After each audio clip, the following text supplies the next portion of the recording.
اور اسی طرح قربانی کئی سالوں کی کسی پر واجب تھی، وہ اس نے پہلے نہیں کی، اب اسے مسائل کا جب پتہ چلا تو معلوم ہوا کہ میں نے تو قربانی کرنی تھی،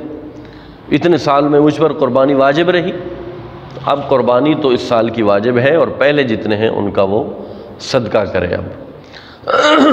ویسے کوئی آدمی یہ کہے کہ قربانی کی جگہ میں اتنے پیسے خیرات کر دوں، صدقہ کر دوں، یہ ٹھیک نہیں ہے، کیونکہ اللہ تعالیٰ کو مقصود اراقۃ الدم، خون کا بہانا ہے، اور حدیث پاک میں بھی یہی بات ہے کہ 10 ذی الحجہ کو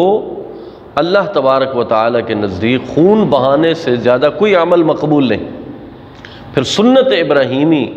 پر عمل بھی تب ہوگا جب ہم جانور کو ذبح کریں گے اور خون بہائیں گے۔ قربانی کا مقصد یہی ہے، اور صدقہ خیرات سے وہ مقصد حاصل نہیں ہوتا، لہٰذا یہ کہنا کہ ہم اتنے پیسے صدقہ کر دیں گے ایسا نہیں ہے۔ اگر آپ کسی فلاحی ادارے کو جس پر آپ کو اعتماد ہے، آپ اس کو پیسے بھیج رہے ہیں کہ ہماری طرف سے قربانی کر دینا، تو آپ کو کامل اعتماد ہونا چاہیے کہ وہ ہماری طرف سے جانور ہی ذبح کریں گے، پھر تو ٹھیک ہے۔ اور اگر وہ پیسے ہی خرچ کر دیں فلاحی کاموں میں، قربانی نہیں ہوگی آپ، کیونکہ قربانی تو خون بہانے کا نام ہے۔ اس لیے بعض لوگ بھیج دیتے ہیں، کوئی بات نہیں ہے، لیکن کم از کم یہ معلوم کرنا ضروری ہے کہ وہ قربانی ہی کریں گے، وہ گوشت غربا میں تقسیم کریں،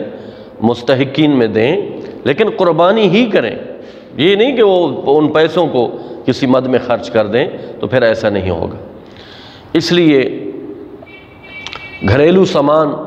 آپ کے گھر میں موجود ہے جو سال بھر آپ استعمال نہیں کرتے،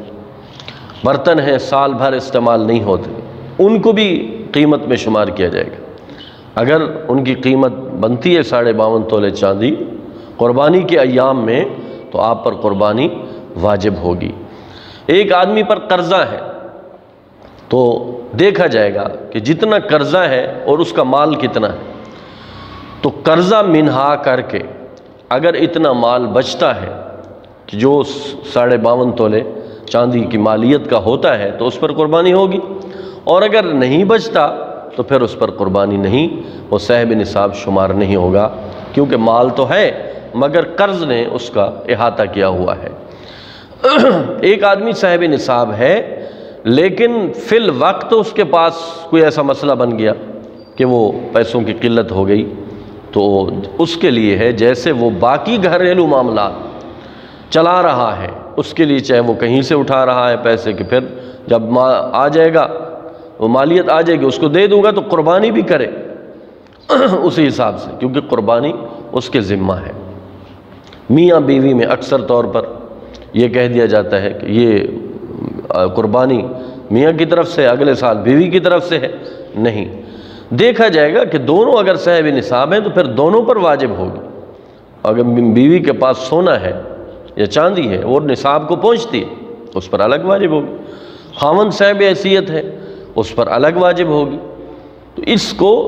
اس بات کو مد نظر رکھنا چاہیے اور سمجھنا چاہیے کہ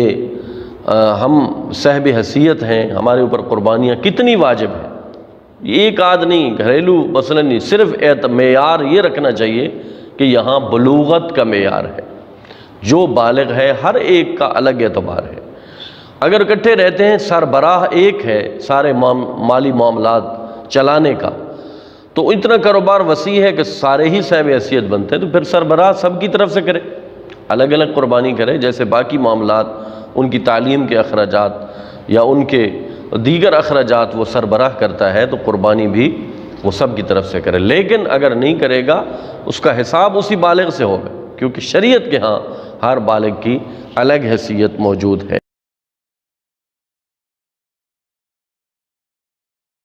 کسی آدمی نے قربانی کا جانور خریدا تھا، پھر اس کو فروخت کر دیا، تو بہت بڑا جرم، لہٰذا اب اس کا پہلے تو اجازت نہیں ہے کہ صدقہ کریں، لیکن فروخت کر دیا، پھر اسے جانور نہیں ملا،